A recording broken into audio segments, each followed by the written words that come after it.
we're at a critical state on the planet of global degradation. Like I feel like society's degrading or like hitting a corruption level and self-destruct level, and like needing to become aware of that and become aware of the why we've landed here, and become aware of where our personal power is in being able to claim our own sovereignty and create differently.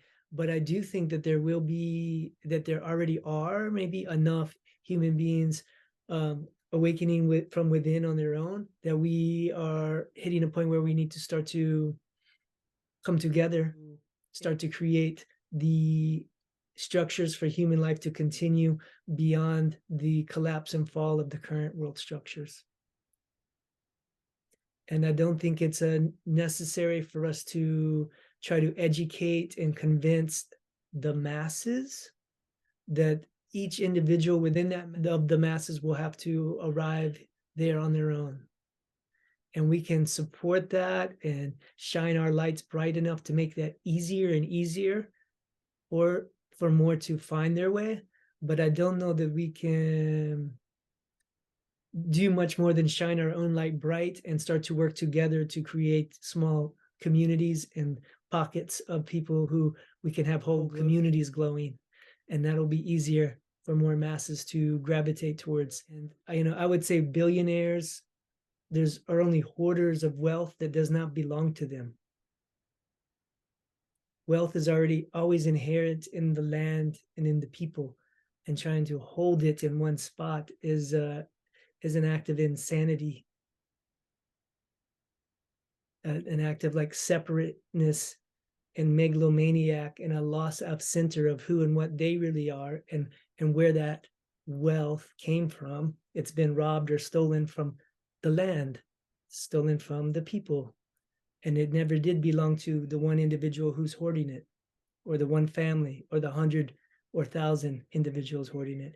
If it was redistributed back to the land and the people that it came from, everyone would be fine. And it's these kind of mentalities that are in their self-destruct state, and they cannot continue without destroying that which they're stealing from. And what they think they're holding is not going to serve them either. Their imagined wealth, and taking water from you and selling it back to you. Exactly. Taking land from someone and selling it to others. It's You don't have it. It's not yours to own or to sell.